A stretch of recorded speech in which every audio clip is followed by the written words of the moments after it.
연금자산관리 TDF로 자유로운행하라. 저는 미래에셋 전략배분 TDF에 퇴직연금을 넣어두었습니다. 그런데 다른 회사 TDF와 달리 해외 위탁 운용을 하는 게 아니라 직접 운용한다던데 그게 어떤 장점이 있는지 궁금합니다. 그리고 TDF 이름의 전략배분이라는 말이 무슨 뜻인가요? TDF를 운용하는 펀드 매니저는 구체적으로 어떤 일을 하나요? 사연 들어보니까 이분이 이제 궁금하게 생각하는 거를 요약해 봤더니 한 3가지 정도인 것 같은데, 첫 번째가 이제 TDF를 위탁 운용하지 않고 직접 운영할 경우에 뭐 장점이 있느냐. 그다음에 자산 배분이라는 말은 좀 익숙한데 전략 배분이라는 말은 좀 생경하다. 이게 무슨 뜻이냐. 저도 이거 좀 묻고 싶었던 건데 잘 물어주신 것 같아요. 세 번째는 TDF를 운영하는 펀드 매니저 어떤 일을 하냐. 네, 그러면 하나하나 좀 살펴보도록 하겠습니다. 김정욱 매니저가 운영하는 국내 최대 TDF가 지금은 이제 국내 최대로 성장을 하긴 했지만 처음 만들어질 당시만 하더라도 당시에는 직접 운영하는 것보다 거의가 위탁 운영하는 것들이 많지 않았나요? 그때? 네, 그 TDF 같은 경우에는 물론 다른 이름이었지만 2011년도에 미래에셋 자산운용에서 최초로 시작한 펀드입니다. 평생 연금 만들기였던 이름으로 같은 TDF 프로젝트 가지고 갔던 것 같아요, 그때. 네, 뭐 라이프 사이클 펀드라고 해가지고 그렇게 구분돼서 운영이 되고 있었고요. 국내 시장에서 TDF의 본격적인 성장은 2016년부터 시작됐다라고 보시면 되는데, 그 당시에 그 일부 운용사들이 해외 운용사와 위탁 운용을 맡기는 형태로 TDF들을 런칭을 많이 시작을 했습니다. TDF 핵심이라고 하면 글라이드 패스잖아요. 그러니까 위탁 운영을 맡긴다는 말은 그 글라이드 패스를, 그러니까 미국 거를 가져온다라는 네. 개념이죠. 그럼 국내에서 그러면 굳이 쉬운 길은 그걸 가져오는 거였을 텐데 국내에서 굳이 그러니까 직접 글라이드 패스를 개발하게 된 배경은 어떻게 되는 거예요? 아무래도 그 해당 운용사들 같은 경우에는 글로벌 자산에 투자하는 펀드의 숫자가 많지 않고 자산 배분 역량 자체가 그 히스토리가 길지 않다 보니 아무래도 글로벌 자산에 투자하는 경험이 많은 해외 운용사들을 파트너로 삼아서 위탁을 운용을 하는 경우가 있었고요. 미래에셋 자산 운용이 직접 운용을 해야겠다라고 판단을 한 이유는 첫 번째는 저희 자산 운용사 자체가 이미 글로벌 자산에 많이 투자를 하고 있는 상황이었습니다. 뭐 그냥 주식형뿐만이 아니라 채권형이라든지 대체 자산에서도 해외 투자를 이미 선도적으로 진행을 하고 있는 상황이었고요. 그리고 결정적으로 연금 시장에 대한 이해가 이미 많이 쌓여져 있는 상황이다라고 생각을 합니다. 결국 연금형 펀드는 가입을 하시는 고객들의 투자 성향이라든지 아니면은 국내 근무 형태라든지 이런 부분에 대한 이해도가 필수로 이해가 돼야 되는데, 가입하는 사람들이 한국 근로자들인데 네. 미국 쪽 그걸 가져오면 그걸 반영하기 어렵다라는 이런 이야기이신 거죠? 그러면 그런 부분들. 네, 아무래도 근무 형태에 많은 차이가 있을 수 있기 때문에 그렇습니다. 영화 중에 이제 천문이라는 영화 혹시 보셨는지 모르겠는데 세종이 음력 1월 1일 날 일식이 있을 거라고 예언을 듣고 시간을 정확하게 정해가지고 딱 나갔는데 해가 가려야 되잖아요. 네. 안 가리는 거예요. 그래서 한 일각? 우리 지금 시간으로 보면 한 15분 조금 안 되는 시간 정도 늦게 이제 일식이 이렇게 일어나는 거예요. 그러니까 난리가 났죠. 근데 세종의 고민은 뭐냐면 저기 왜 늦을까? 가만 봤더니 중국하고 우리나라 시간 차이가 나잖아요. 네. 저거를 일식을 계산하는 방식 자체가 중국에서 가져왔던 예측 방법들, 기구들을 가지고 예측을 그대로 하고 있으니까 거기서 문제의식을 느끼고, 그 관측기구 자체를 한국의 실정에 맞게끔 좀 맞춰야 되지 않나? 네. 이렇게 넘어간 부분들이랑 지금 김정욱 매니저님이 이야기하신 한국의 실정에 맞게끔 좀 만드는 부분들하고는 어느 정도 좀 일맥상통하는 부분들. 네, 이거 사실 놀라운 인사이트인데 이게 비단 TDF뿐만이 아니라 여러 산업군에서 그 해외 시장에 진출을 할 때 로컬라이제이션 하는 부분과 굉장히 밀접하게 닿아 있는 부분인 것 같습니다. 그러면 지금 이제 시장이 그때만 처음에 막 붐이 일어나고 난 다음에 시간 좀 변화가 있었잖아요. 네. 요즘도 이제 위탁 운영하는 곳들이나 운용사들이 좀 많은 편인가요? 아니면 이제 자체 운영하는 데이 많이 늘어나는 추세인가요? 여전히 위탁 운용을 하고 있는 운용사들도 있고요. 최근에는 그 앞서서 말씀하셨던 국내 실정이 해외와 좀 다르다라는 부분을 인지하고 그 해외 위탁 운용을 하던 자산 운용사 중에서도 글라이드 패스를 자체적으로 개발하는 움직임이 있습니다. 김정욱 매니저님께서 이제 전략 배분 TDF 운영하고 있는데 해당 TDF의 글라이드 패스를 만들 때 어떤 점을 가장 많이 고려하신 거예요? 그 전략 배분 TDF에서 준용하고 있는 글라이드 패스 같은 경우에는 그 숏폴 리스크라는 거를 숏폴, 뭐, 이거 007은 뭐, 폴, 뭐, 이런 거 비슷한 것 같은데, 어떤 거예요, 숏폴? 이게 적자 위험이다라고 한국말로 표현할 수 있을 것 같은데, 보통 대형 금융기관이 자산 운용을 할 때 주로 활용하는 위험 관리 기준입니다. 포트폴리오를 운용을 하는 과정에서 목표 수익에 미달할 가능성을 퍼센테이지 단위로 나타낸 건데요. 손실이 발생할 가능성을 최대한 줄여보자라는 취지를 가지고 있는. 그러면 적자의 기준이 중요할 것 같아요. 네. 뭘 적자로 보느냐. 국내 연금 가입자의 성향을 최대한 고려를 했습니다. 그 국내 연금 가입자 같은 경우는 대다수가 약 80% 이상이 그 연금의 적립금을 예금에 많이 투자를 하고 계시는데요. 퇴직연금 같은 경우 제가 알기로는 DC연 같으면 한 85% 가까이가 네. 예적금이 들어가 있는 걸로 제가 알고, 예적금도 원리금 보장 상품에 네, 들어가 맞습니다. 있는 걸로 알고 있어요. 예. 아무래도 노후에 대한 대비를 하기 위해서는 아주 보수적으로 안정적으로 운용을 해야 된다라는 그런 심리 상태가 국내 투자자한테 나타났던 거라고 보이고요. 그런 부분들을 반영을 해서 저희가 TDF를 장기적으로 운용을 해 나갔을 때 그 누적된 예금에 투자를 하고 누적된 자산의 크기보다 작을 가능성을 하고 5% 이내로 통제를 하는 방향으로 그 자산 배분 전략을 글라이드 패스에 구현했습니다. 그러니까 쉽게 말하면 내가 만약에 전략 배분 TDF라는 걸 투자하면 정기예금에 투자한 거랑 비교했을 때 수익이 적게 날 확률이 5% 이하로. 네. 그거보다는 좀 더, 그럼 수익이 더 날 확률이 한 95% 정도 되게끔 설계를 해놨다고 이해를 하고 이제 투자자분들이 보셔도 되겠네요. 네, 그러면. 물론 글라이드 패스는 굉장히 장기간 이어지고요. 그 중간중간 짧은 기간을 보게 되면은 정기 예금 대비 손실이 발생할 가능성이 있지만 결국 은퇴 시점이라는 장기 레이스 하에서 끝나는 시점에서 정기 예금 대비 운용된 자산의 크기가 작을 가능성을 줄여주는 게 굉장히 중요하기 때문에 그러면 이게 장기간 운영하다 보면 시장 상황에 좀 변화가 있을 것 같아요. 네. 그럼 글라이드 패스라는 걸 한번 만들어 놓은 다음에 그대로 두는 건 아니고 좀 변경을 하거나 조정을 하는 일도 하는 건가요? 네, 물론입니다. 그 글라이드 패스에서 목표로 하고 있는 목표 수익률 같은 경우에는 그 근로자의 임금 상승이라든지 물가 상승률 등을 다 반영을 하고 있거든요.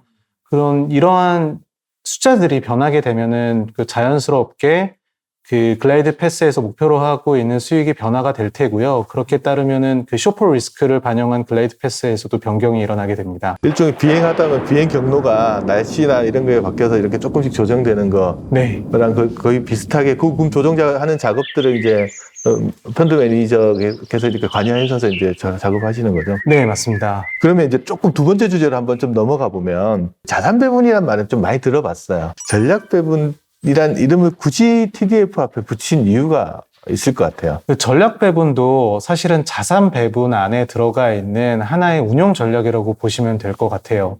그 다양한 자산을 분산하는 방법들은 여러 가지가 있을 텐데 그 전략 배분이라는 그 이름을 TDF 앞에다 붙인 이유는 저희는 저희가 투자하고 있는 대상의 자산을 그냥 단순히 주식, 채권, 원자재로 구분하는 게 아니라 채권에 투자를 하더라도 해당 자산에 투자를 하는 목적이 단순히 이자를 수취하는 게 아니라 보다 높은 자본 차익을 노린다라고 볼 수도 있거든요. 예를 들어서 그 안전자산이라고 일컬어지는 미국 10년물 같은 경우에 투자를 하게 되면은 굉장히 기본적인 수익을 제공하는 자산이라고 볼 수 있지만 이머징 채권이라든지 하이힐드 아니면 투자 등급 회사채 이런 것들은 그냥 일반적으로 발생되는 이자를 수취하는 것 이외에 발생되는 추가적인 자본 차익이 실제 성과에 보다 크게 영향을 끼칠 수 있거든요. 그래서 단순히 투자 자산을 기준으로 해서 자산 배분하는 것이 아니라 그 투자하고 있는 자산의 성과와 위험을 좀 분석을 해서 저희는 4가지 카테고리로 좀 전략을 구분해 봤습니다. 그런 전략들이 반영이 되어 있기 때문에 TDF 이름 앞에 전략 배분이라는 거를 붙였죠. 그러면 내가 투자를 할 때 주식에 투자하더라도 자본 차익 중심으로 투자하는 사람이 있을 수 있고 네. 배당을 중심으로 투자하는 사람이 분명히 다를 건데 네. 거기에 따라서 전략이 나눠진다라고 보면 되는 건가요? 제가 이해를 제대로 했는지 모르겠어요. 네, 정확하게 이해를 하고 계십니다. 그럼 채권은 일반인들 입장에서 채권은 미자만 생각하는데 채권에서도 그런 구분이 생기나요? 네, 물론입니다. 앞서 말씀드렸던 그 하이힐드 채권이라든지 이머징 채권들 중에서 일부 같은 경우에는 그 이자 수치 이외에 자본 차익이 실제 그 투자 자산의 성과에 보다 크게 영향을 끼치는 경우가 있습니다. 아까 말씀하시는 내용들 듣다 보니까 크게 보면은 이제 4가지 전략이 있다라고 했잖아요. 네. 4가지 전략이 어떤 전략이 있는지 조금 네. 구체적으로 설명을 한번 해주세요. 그 전략 배분 TDF는 4가지 전략을 구성하고 있는데 그첫 번째 전략은 자본 수익 전략입니다. 말 그대로 이제 차익, 네. 주식 매매 차익, 채권 매매 차익, 부동산 매매 차익 뭐 이런 거 말하는 거죠. 네, 그런 거를 주로 노리는 펀드들을 구성을 해서 하나의 집합을 만든 거라고 보시면 될 수 있을 것 같고요. 자본 수익 전략 내에는 뭐 글로벌 주식형이라든지 한국 주식형 아니면은 이머징 달러 회사채 뭐 이런 그 자본 차익을 많이 노리는 펀드들을 중심적으로 좀 배치를 시켜놨고요. 상대적으로 변동성이 좀 크겠네요. 그거. 네, 맞습니다. 두 번째는 멀티 인컴 전략이 있습니다. 인컴을 뭐 여러 가지 이야기를 구성을 하는 이런 것 느낌이 드는데. 네, 어떤가요? 맞습니다. 그 마치 인컴은 월급과 같다라고 비교를 할 수가 있을 것 같은데 그 부동산에서 발생이 되는 그 임대료 아니면은 인프라 자산에 투자를 했었을 때 뭐 항만에 투자를 하게 되는 경우에 발생될 수 있는 통행료 이런 부분들은 그 해당 자산의 가치가 커지는 것보다는 그 투자를 함으로써 얻을 수 있는 여러 가지 인컴 소스들을 다양하게 가지고 있거든요. 그 고속도로 통행료 같은 거 이런 거 말하는 네, 거죠. 맞습니다. 그런 자산들 이외에 뭐 전통적인 자산에서 발생되는 뭐 배당 수익이라든지 채권 이자 수익도 포함이 되어 있다고 미국 보시면 같은 될 데는 것 같아요. 배당을 고정적으로 계속 주는 것들도 있으니까. 네. 뭐 한국 자체도 사실은 배당 수익률이 점점 더 높아지고 있는 추세고요. 네, 이제 세 번째는 시장 중립 전략입니다. 시장 중립, 뭐 해치 뭐 이런 전략 같은데 느낌이. 네, 맞습니다. 그 앞서 설명드린 자본 수익이랑 멀티 인컴 전략 같은 경우에는 그 시장이 크게 움직이게 되면은 영향을 많이 받는 자산인데요. 그 시장 중립 전략 같은 경우에는 롱숏이라든지 대체 자산, 헤지펀드, 글로벌 헤지펀드에 투자를 하는 펀드들로 구성이 돼서 시장의 변동성이 크게 움직이는 가운데에서도 약간 중립적인 성과를 추구하는 전략이다라고 보실 수 있습니다. 일종의 해치펀드 전략하고 비슷한 전략들을 쓴다라고 보면 되겠네요. 네, 맞습니다. 그럼 마지막 4번째는 어떤 전략이에요? 마지막은 기본 수익 전략입니다. 그 글라이드 패스 하단으로 오게 되면은 이제는 그 은퇴 이후의 삶을 정말 본격적으로 고려해야 되는 시기가 오잖아요. 퇴직에 임박했다거나 그러니까 네. 예를 들면 목표 시점에 거의 다 도달했거나 그 이후가 됐을 때 말씀하시는 거죠? 네. 그러면 이제 운용됐던 자산을 최대한 안정적으로 보존시키는 게 굉장히 중요하기 때문에 대부분은 이제 채권형 자산으로 구성이 되어 있지만 기본적으로 이자 수익이 꾸준하게 발생되는 펀드들을 묶어놓은 집합으로 기본 수익 전략을 꾸리고 있습니다.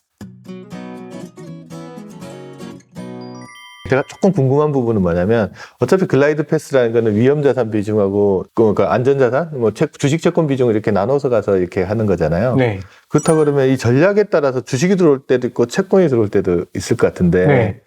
그러면 이 비중 조정은 어떻게 좀 해나가는지 그건 약간 궁금하거든요. 아무래도 그 글라이드 패스 같은 경우는 TDF의 장기 자산 배분 전략이다라고 볼 수 있을 것 같아요. 물론 시장 상황에 따라서 일부 변화가 있을 수 있지만 크게 변화가 있지는 않은 편이고요.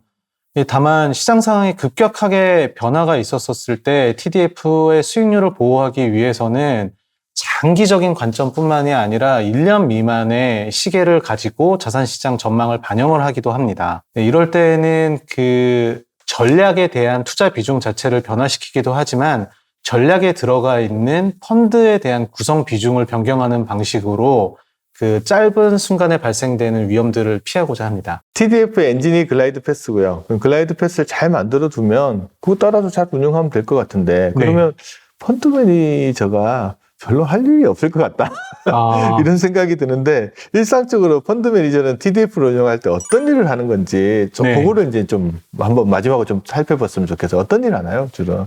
펀드 매니저가 너무 많은 일을 하지 않았으면 좋겠다라는 의견은 저도 동감을 하는 편인데 그래도 물론 장기 자산 배분 전략을 꾸려나가는 일 이외에 그 별도의 업무들이 많이 있습니다. 그래서 물론 TDF를 운영하는 운용사마다 아니면 펀드 매니저들마다 하고 있는 업무의 색깔이 조금씩 다를 수는 있겠지만 그 전략 배분 TDF를 기준으로 좀 설명을 드리자면은요. 그 여기 보시는 표를 기준으로 해서 좀 설명을 드리는 게 좀 도움이 될 것 같습니다. 그 첫 번째 단계는 셀렉션입니다. 뭐 고른다. 네. 우리가 투자할 대상 자산을 뭘로 할 것인지에 대한 결정을 해야 되는데요.